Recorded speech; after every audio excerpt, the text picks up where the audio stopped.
Welcome back to Patient Win Insider. I'm Nick Moen. Today I'm joined by Greg Essenmacher, founder of Dental Consult for You. Greg's helped practices across the country scale their implant and full arch businesses by transforming the entire patient journey from the first call to case acceptance. Today, we're breaking down where practices fall short and how a few key shifts in communication and culture can unlock serious growth. Thanks for coming on, Greg. Thanks, Nick. I appreciate it. Yeah, love being on the show and love listening. I've already listened to a few of your podcasts that have rolled out for sure. And wait, now, did you say where practices fall short? Are we talking about vertically challenged people? That's kind of rude. I mean, just right out of the gate to talk about people that are vertically challenged. I'm not particularly, neither is my son, but all right, let's go. Let's roll up the sleeves. Let's make it happen, Nick. All right, let's go. Well, there's a lot of ways that it's a high ladder to climb to reach success, and so I'm curious about how you support that, and maybe It is, it is, and it's a great jumping off point when you're talking about implants. Whether it's just a single or overdentures, full arch, the whole gamut, and it's getting more and more competitive every day. When you look at the market, it's a 1.5, 1.6 billion dollar a year market right now, and growing. At least according to Polaris, I know there's some ranging numbers, and that's why it's so competitive, right? Whether it's some of the more established brands like Straumann Group, which I came out of that family, Nobel Biocare, some of the premium companies, BioHorizons. I mean, I could go right down the list of the brands or the groups, right? Because they have premium and they have their value brands. There's so many out there right now, and they're all competing. And it seems like the implants themselves become commodities. And it seems like on every street corner, you have a dentist who is out there promoting implant dentistry, right? And the question is, how do you differentiate in such a crowded market? How do you stand out to get patients to come to a yes? And what we know at GnA Consult is that case acceptance is all driven by the patient experience. And the patient experience is really all about team development because it's driven by your team. And that is all dependent upon leadership, whether it's an independent practice owner or whether it's a group. And it has to do with that culture and mindset that's really from the very beginning. And I'd love to talk more about that today with all of your listening audience.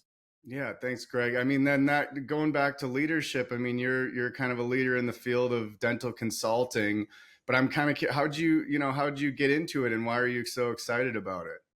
Yeah, I appreciate that question. So I've been in dental for 18 years, started in biologics for a very small company that we helped build and grow. When that sold, then I was actually tapped as one of the very first employees of Neodent. So the Straumann Group knew they had, I mean, Straumann, everybody knows the Straumann brand, right? They had their premium implant, but saw the value segment growing significantly and made a decision to make an investment in Neodent as their value brand, brought it to the United States. It was a powerhouse down in Brazil. I think at the time in 2013, it dominated with 62% of the market share, brought it to the United States. We helped launch the brand. And because of many, many reasons, we really went after the full arch market. And because of the relationships that the Straumann, we call it Straumann Green Team, at least that's what I lovingly call it, already had the relationships in more of that traditional, what I call the hub and spoke market, where it was the traditional general dentists referring their patients over to the specialist to have the implants placed, and then they went back to the general dentist to have the restorative work done. So because that was so locked down for the most part, we at Neodent then went to the general dentist and said, we can help build and grow your practices, even the full arch. And so that's what we did. And so it was more of that 360 view of a practice of, what do you need? Not just, hey, you want to buy my implant? It was, what do you need to build and grow your practice? Whether it was marketing services, whether it was staffing, anything, do you need light bulbs changed? Whatever it was. And for me, I've always been a pretty social kind of person. And so at conferences, because back in the mid 2010s, right, everybody went to the conferences. And during the downtime, when the clinicians were in their CE courses, rather than like sloughing off or going and doing, whatever, I would go around and meet all the other vendors, and I would get to know the ones that I could know and trust, and then bring those resources in. And leveraging those relationships is something that I brought even in the consulting world, because as we built up those GP practices, I thought to myself about 4 years ago, I can do this on my own. Boy, and let me tell you, Nick, starting your own business, everybody thinks consulting, start your own business, it'll be great. but then you're your own boss. And then there's stuff like payroll taxes and employees. Now, I had people reporting to me, don't get me wrong, built up a lot of that at Neodent. But when you have departments like HR, legal, payroll, all the things taken care of for you, and you're focused on sales, that's one thing. But when you're building your own consulting business, a whole different ball of wax. But it's been amazing, and I really enjoyed it, servicing clients in a brand new way. Yeah. And I mean, a lot's changed in the past, 3 to 5 years, especially with technology and, all those aspects of running a business. What would you say, offhand, what would you say has kind of changed the most, been most shocking, or maybe what's been most exciting about the changes you've seen? Well, for me and with clients that we have, because we do a lot of customization with our clients. So we believe that scripts don't work, but frameworks certainly do. And being able to help our clients differentiate is critically important. And so bringing in industry partners that can help solve challenges that they have, that they're trying to overcome, to show their differentiation, to be able to make their mark in the marketplace, and to be able to build and grow sustainably, right, with systems and processes is critically important. So everybody's talking AI right now, right? How can you virtually not supplement, but complement team members that you have to be more efficient, whether it's handling leads that are coming in for advertising that you're doing, or for doing some mundane task, if you happen to be in the insurance game, to be able to do like insurance verification, or fill in the blank. It's what are the partners? Because I can tell you my inbox gets flooded constantly, whether it's the direct messaging on LinkedIn, or whether it's kind of like the blessing and the curse of like having a good social media presence of these AI companies left and right that are coming out. So it's really filtering of that information for my client's sake of what are some good solutions to bring along. I know one of my good industry partners, Mango Voice, they just made a big move and brought my friend Laura Nelson on to be their VP of AI. So it's these partnerships of established relationships over the years that are really starting to strengthen the industry. So AI, just for the sake of AI, right? I mean, there's some areas that have been incredible when it comes to AI, because tons of data support AI outcomes that are really good, right? So I think of like Overjet and Pearl and companies like that that can diagnose and put those fun little, colored rectangles, right? So that rather than just looking at different grayscale when it comes to caries and things of that nature to help diagnose and get treatment going for patients. So people like me can look and say, yeah, okay, that makes sense, right? And it helps take the pressure off clinicians. I talk to clinicians all the time, like Laura Brenner, dentist side gigs. She says, look, like that might have made a huge difference for me when I was a clinician to be able to help to communicate with patients. But when it comes to like case acceptance, especially in large cases, there just isn't the data set where AI can really come into play and really be significant. It's getting there. And trust me, I'm helping to work on things like that because I think it can be completely complementary to what's being done on the human side, but it's not going to replace in certain areas for sure. And that's really what excites me about some of the things that are changing in the industry, and certainly things that I'm helping to work on in addition to what we're doing at GnA Consult, which is that human emotional connection to drive patients forward and helping them get to a yes. Sure. Yeah. It seems like, at least kind of my take on it, is AI is more like you said, it's supplemental. It's a tool, right? It's a new tool that people can use in their practice. I'm curious, when you first start working with a new practice, how do you diagnose it? Like, how do you initially like diagnose a problem? Like, where do you look first under the hood, and how do you potentially say, hey, this might be a place for a new tool to come in and help? Yeah, it's a great question. One of the things that I'm very fortunate of, because I don't come from the operations side of the business. I don't come from in clinic. I came from the manufacturing side, right? I got sober 20 years ago. And so before that, I really didn't have a career. I was just kind of like floundering about, right? Even though I had the education and the degrees on the wall, I really wasn't serious about my career. I had a rental car career once I got sober for about 3 years as a corporate sales trainer. So that was foundational for me. And then 18 years in dental, but it was on the manufacturing side. I worked for a biologic company and then for Neodent before I started GnA Consult 4 years ago. So bringing in Shar Watson, who knows operations, thinks completely different from me. I mean, people who are ops are not sales, right? It's like the two diametrically opposed sides. And the reason I say that is she is so systematic about onboarding new clients, right? Discovery side for me about understanding what their need based is, I have a lot of that down on my side. But as far as once onboarding a client and going through, and it's not just a checklist, it's really like a systems analyst.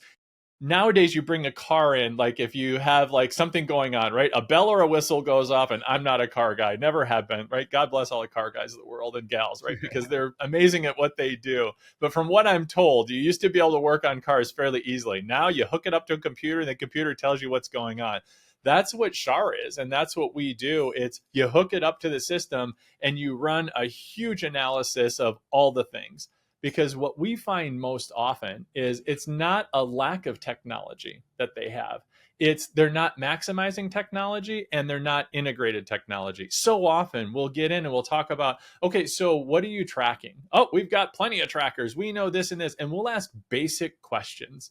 A good example, we just onboarded a client a few weeks ago and we asked them the question, so tell me how many arches you did in the last 3 months. And we had basically the operations person and we had the doctor. They have 2 practices. The numbers were different. I'm like, wow, okay, this is interesting. Yeah. Then we asked the next question, which is, tell me where those patients came from. Did they come from internal referral? Did they come from your advertising on Google? Did they come from your advertising on Facebook? Or did they come organically through your website?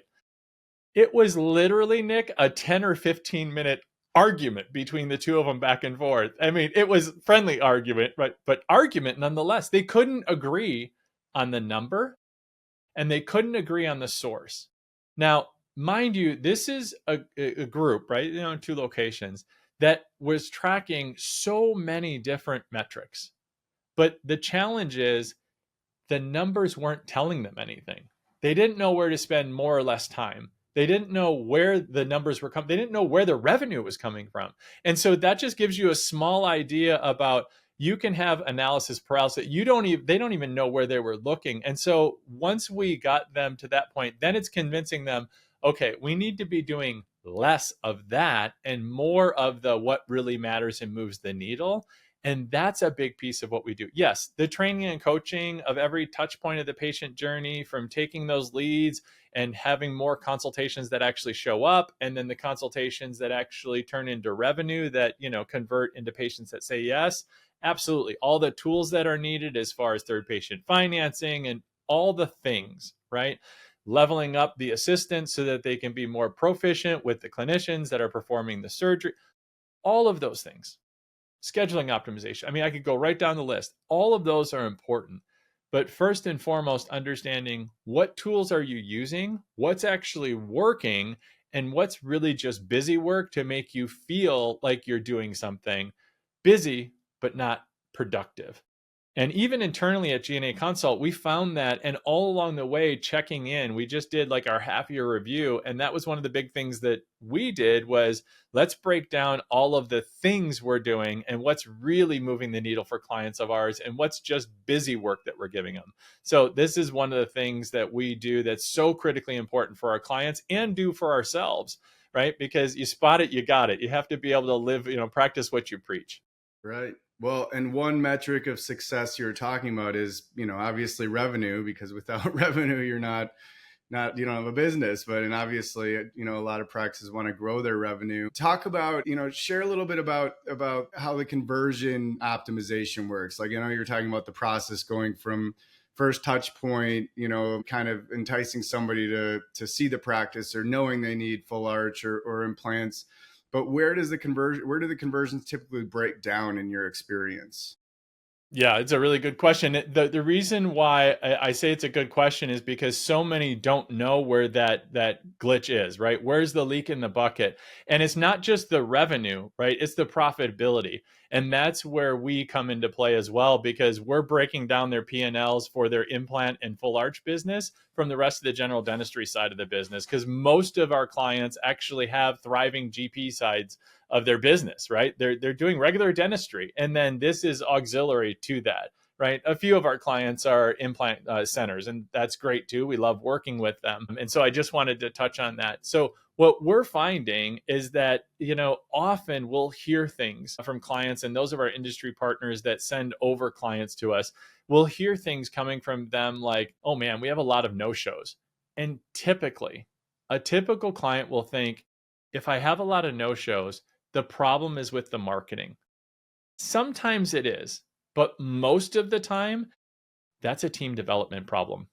That's a lack of connection with the patient problem. I just want to book them in for a free consultation problem. Because what we work on and focus on is the dental IQ of the patient that we're talking to on the phone. With all of those in lead call that we work with, is trying to instantly identify what is the dental IQ of the patient. Red, yellow, or green. Everybody knows the stoplight. Almost instantly identifying that through some qualifying questions, right? Not blurting out a price the very first time, because patients really know two things to ask of us, right? When we're working on implants and we're working in full arch. How much does it cost? Will my insurance cover that? Now, do they want to get to that? They're probably trying to figure that out along the way. And sometimes, even if they are like a really high dental IQ patient, they may still ask those questions. Knowing how to respond to that is critically important. Being dismissive or blurting out a price. Those two extremes typically won't get you the result that you're looking for. Now, and I'm not talking about, there are some clinics, they're all medical clinics of the mouth, at least that's my belief, and I call them all clinics, that there are some that will require a credit card either to hold the reservation, free complimentary consultation. Some will actually charge for a consultation, and that's okay too. There's many different ways to go about it and restrict the top of the funnel or have more of a guarantee of showing up for a consultation. But I'm talking about those that have what I call the wide open funnel, right? There's no restrictors other than the verbiage, the language to be able to convert those consultations over. And then the other part is that actual conversion. Once you have what I'd consider a qualified patient that shows up, that's in the chair, ready to have the discussion and conversation about implant dentistry in your practice. A lot of times that same day, especially as the treatments get larger, 5, 10, 15, 20, 30, $50,000. I mean, if you're talking about financing that, I mean, sometimes they'll swipe a card or they'll go and get a loan out of their own bank. Even if that's the case, I can tell you, Nick, that if I were going to make that type of longer term commitment, I certainly better go talk to my husband, right? I mean, I'd be in the doghouse for a very long time if I didn't at least have the conversation. So those conversations have to happen in the initial phone conversation. And there's little key phrases to have, right? Like closing the conversation on the phone. Who else will you be bringing with you for your consultation? Oh, I have to bring somebody else? Well, you don't have to. We just find that there's a lot of information, and having an extra set of ears is super helpful. Well, that makes sense. Sure. And again, I'm using my language, and my team has been doing this for a long time. I've hired people onto my team at GnA Consult who have sat in the seat, done the things very successfully. So it's not me that's actually doing those trainings, which I'm grateful for because they're really good at what they do. And they share a lot of these keys and tips. And I wanted to share just a few of them with your listening audience, Nick, so they can grab some of these pearls and say, I like that. I want to learn more about that, because I do believe in giving that away. And so when it comes to the actual consultations, to get back to that point, it's really about same day, great. Same day treatments, yeah. Same day closes, for sure. But a lot of times it's about that follow-up, right? Getting that commitment for the follow-up for the patient, to have the conversations with the spouse, the other financial interested party in their household, right? And what does that follow-up look like? And it's not just, it's in my practice management system, right? It's in Dentrix, it's in whatever system you're using. Yeah, that's okay. But what is the cadence? And what is it that you're following up with? A phone call, an email, a text message? How are you generating that emotional charge that they had when they walked out of the office again? After they've gone back home, talk to that spouse or that other interested party, if you will, financially at your home, and their first response is, man, we could buy a car for that. And suddenly, man, you're right. I know. Yeah. And now you're deflated. You need that emotional charge again, reminding you that we're not talking about like a prosthesis in your mouth. We're not talking about a denture that's screwed in. We're really talking about changing your lifestyle, smiling in your pictures again at your family functions, not hiding your face, having the confidence, eating whatever you want, all of those things for the rest of your life. And that's really what it's all about. And so, what are you sending to them? What are you following up with? How do you get that emotional commitment again from that patient that you had when they were in front of you? And so, those are the things that really, like, what is the breakdown, if you will, that's happening. And we really talk a lot about that and work with our clients on that.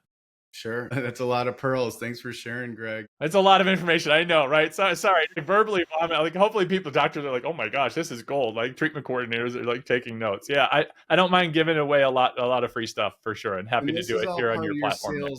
your sales framework, right? That you have trademarked. It is, yes, it is What are for some sure. other core pillars that, not you're giving away some real great tidbits, but like what are the other core pillars of the process here for your clients to see success? Yeah, absolutely. And I don't mind giving it away, right? Because you can go onto any of my social platforms and you can pick up the nuggets all along the way. And I encourage people, if you can, Nick, there's three things that are limited, right? Time, talent, and treasure. You have to give up one to get another, right? You have to compromise one for the other, right? At all times, whether it's in business, in your personal life, you have to, right? It's just, this is facts, right? This isn't me saying so. This is just this is the way, right? I think the Mandalorian taught us that this is the way. Yeah. And so one of them as well. So the framework is EAZ, right? So the E is empathy, right? And empathy is kind of like communication. Everybody thinks it's happening. Most of the time, it's not. And there's really tools and tips in order to be able to teach and learn on how to get better at empathy. And there's little subtleties to it, right? So, I mean, we talk about 7 steps to empathic listening. One of them is to be non-judgmental. Now, judging, there's some pretty obvious ones, right? But there's more subtle ones. Patient comes in, makes a comment about, oh yeah, I've really been thinking about this for a long time. My mouth's been bad for like 10 years. Oh, we're glad you finally made the decision to come in. That's judging them that they've waited 10 years. What do you waited 10 years for?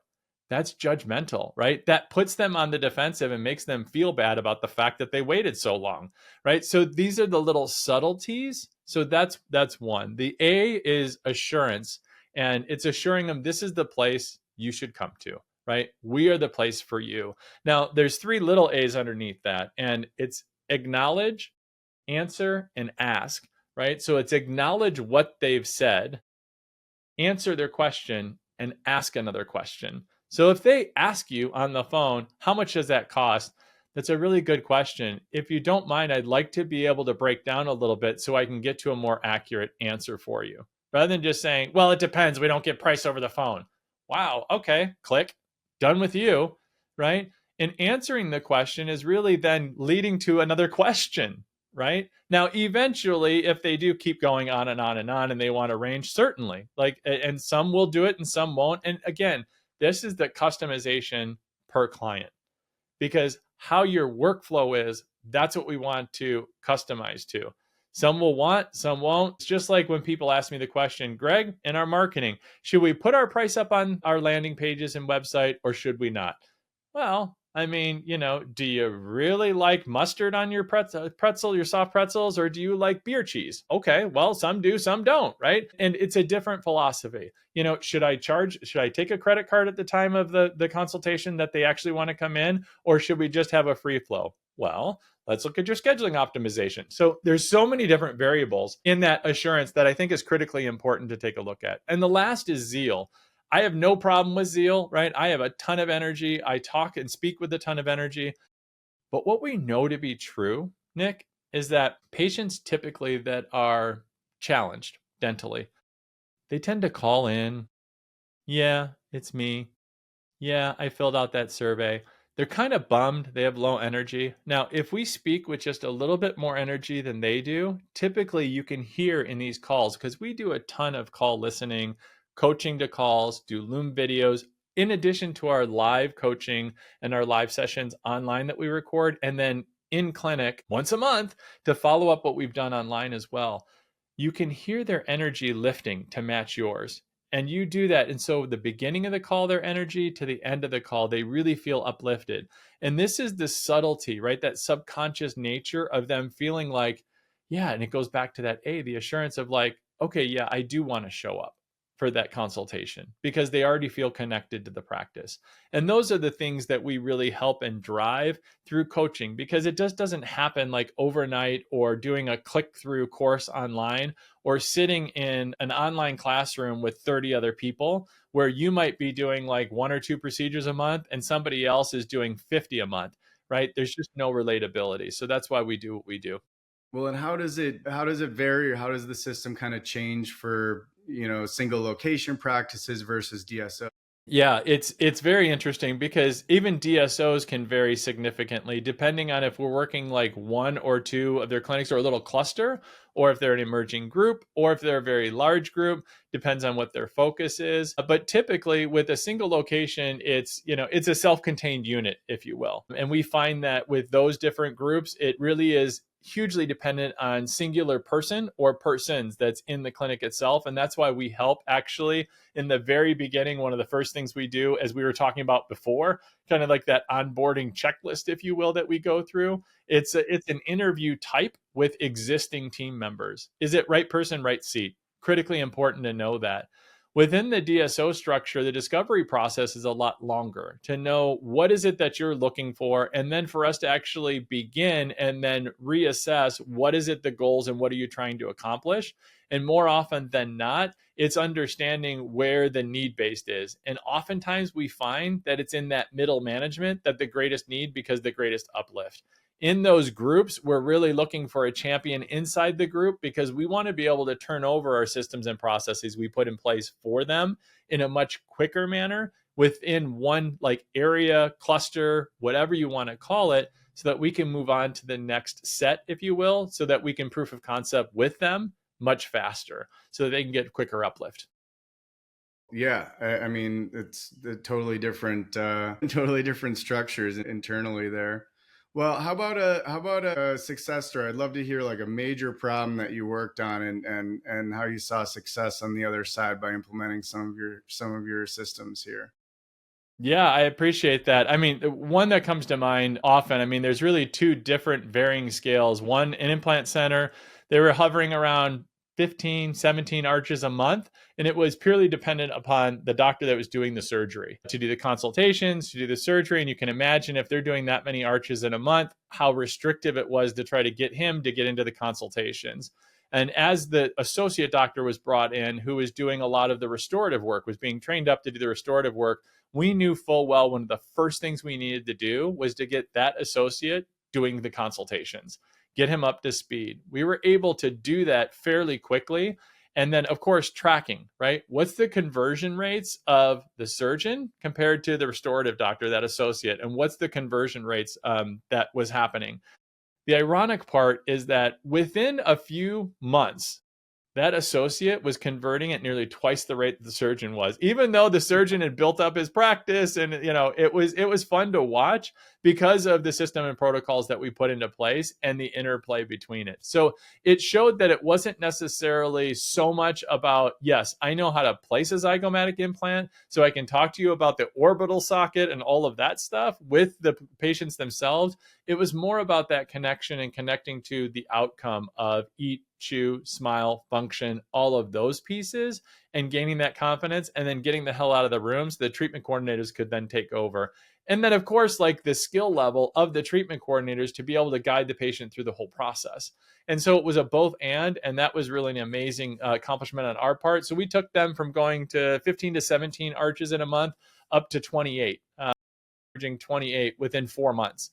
And so that put a lot of strain on the operations side of the practice. And so that was another fun aspect. And that's where Shar comes into play for our company, where she had to then get in there and get under the grill and say, we need to really break down all the systems of how the walk flow, we call it a patient walk flow, not workflow, to be able to help them to stabilize that, because they were really far behind. They were starting to push out. Patient would commit and say yes, and it was, okay, well, we can do your surgery in 7 weeks. And they were like, okay, well, I'll sign on the dotted line in 4 weeks when we're just a couple weeks out.